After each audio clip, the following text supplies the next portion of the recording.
Ikaw lamang aking kanlungan, sa piling mo ako'y mananahan, pagkat ikaw lamang aking kalakasan. Sa piling mo tagumpay ko'y naranasan.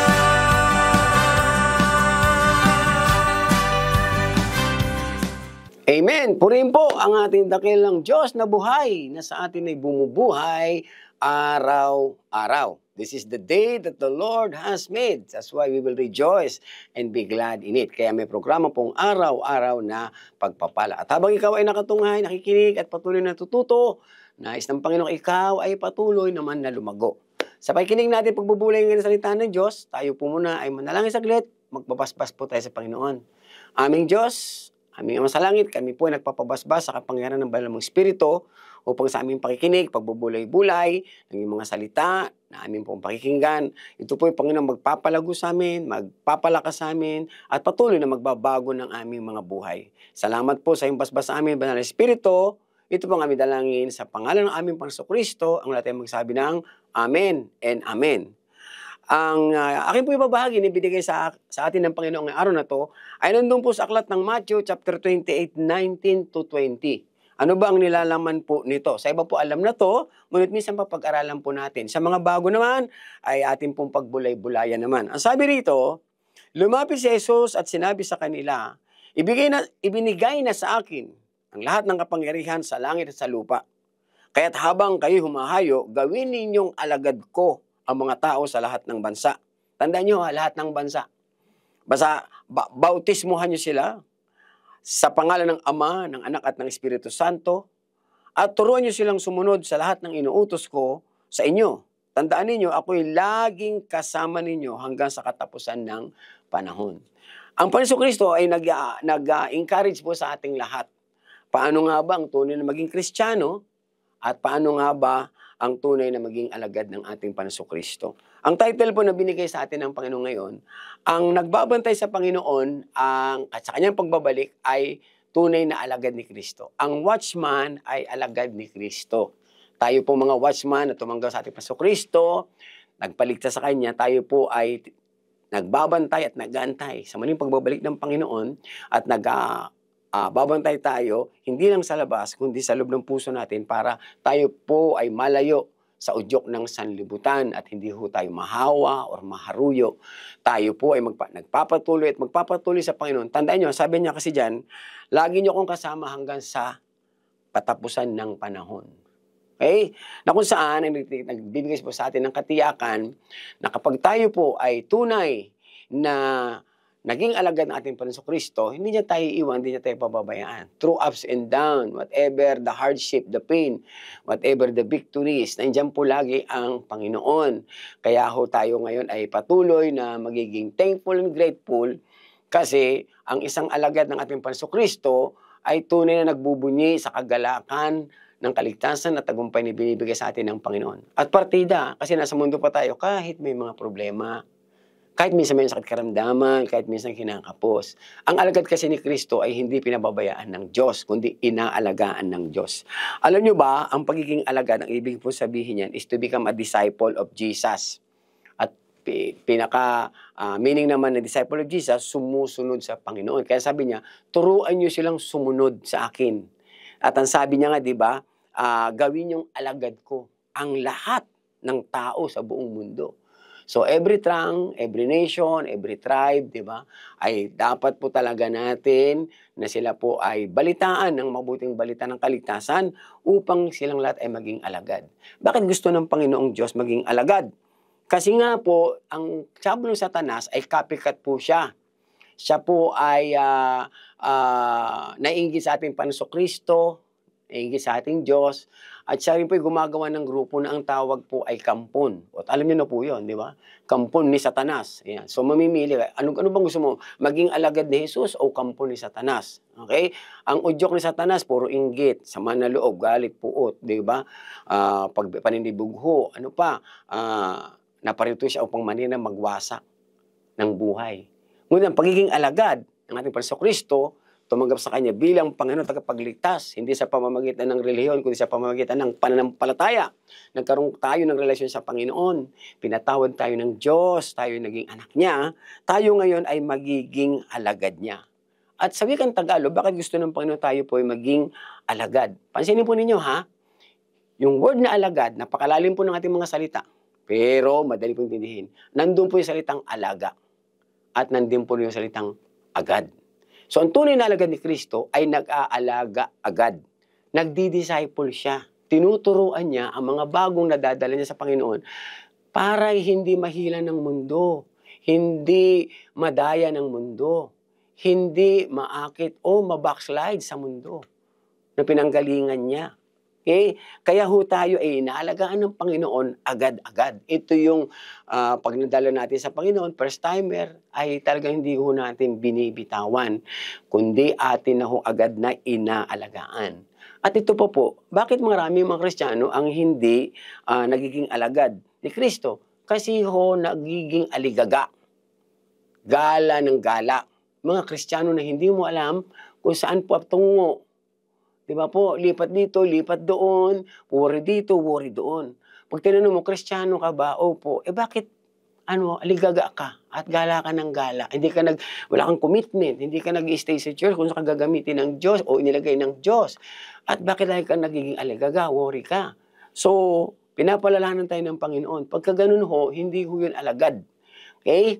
Sabi ng Panginoon, ang alagad ay may kapanatagan, mayroong kapayapaan, meron siyang katiyakan na siya po ay lagi sinasamahan ng Panginoon. Kasi sabi nga dyan, after na sila turuan sumunod, sabi niya, tandaan ninyo, huwag kakalimutan, kasama ninyo ko hanggang sa katapusan ng panahon. Sabi niya nga, lagi pa eh. So, talagang totoo po ang sinasabi ng Panginoon sa Hebrews, I will never leave you nor forsake you. Kaya bilang alagad, ano na lang dapat natin gawin? Sumunod tayo sa Panginoon. At pagiging alagad po, nakakatuwa, sa Luke chapter 6 verse 13, ito pala yung pinili at pinino ng Panginoon.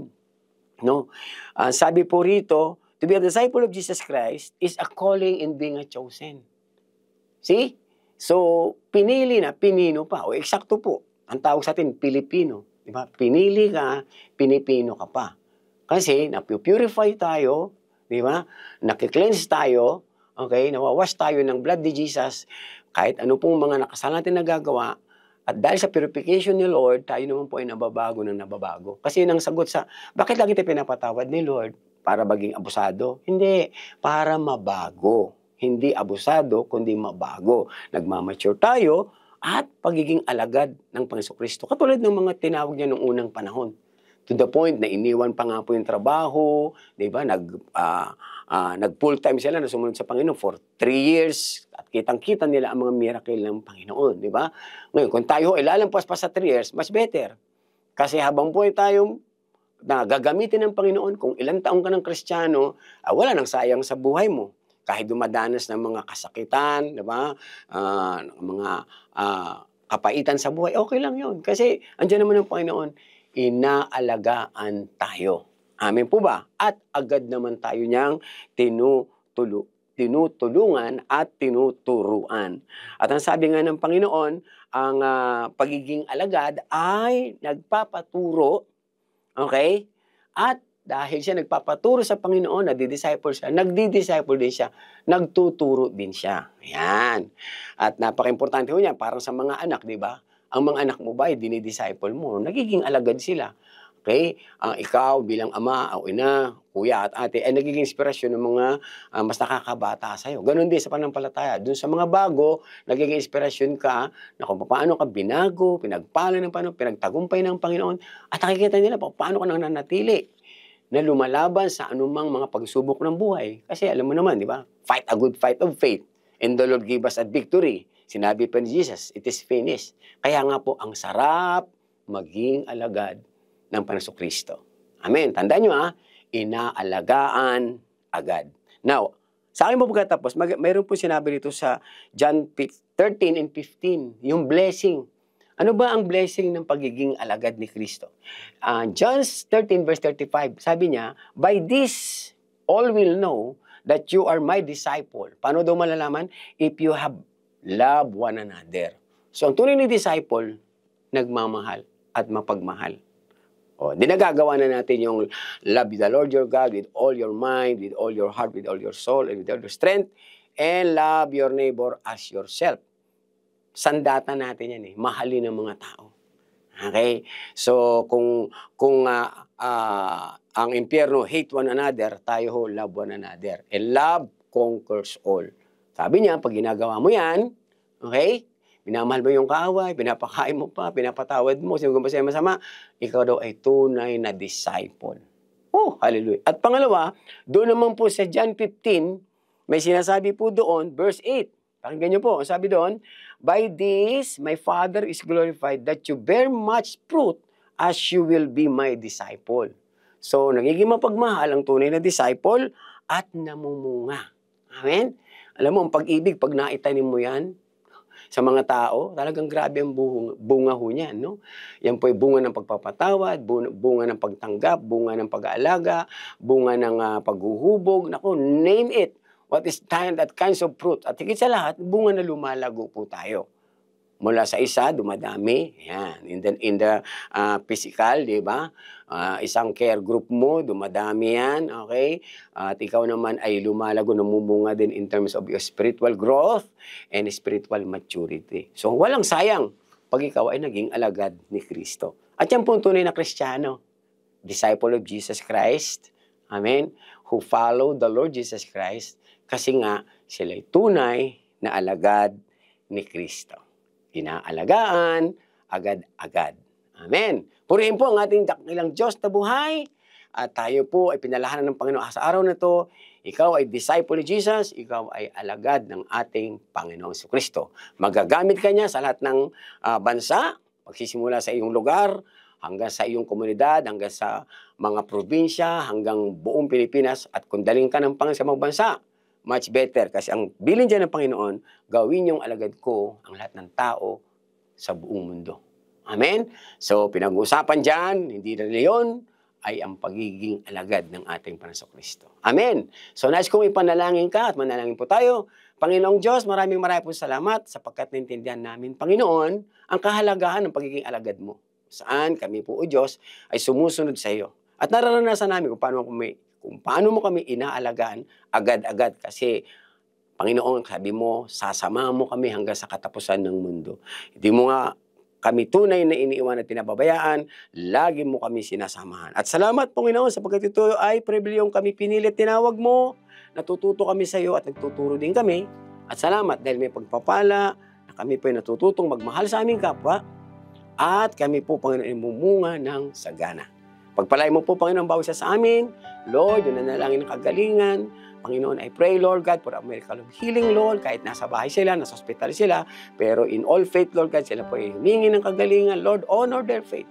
Ganun din po, Lord, yung aming mga kapatid na gusto maglingkod sa iyo, Lord, tanggalin mo po yung mga hadlang, Panginoon. Gusto po nila maging disciple mo, Lord, magpapa-disciple po sila. Lord, I pray na sila, Lord God, ay patuloy mo, Panginoon, kumbinsihin, O God, with the conviction of the Holy Spirit, na sila po, Panginoon, magpapa-disciple para lumago din sila sa panampalataya. Nang sa ganun kami lahat ay lumago, Panginoon, mamunga, kahit saan mo kami dalhin.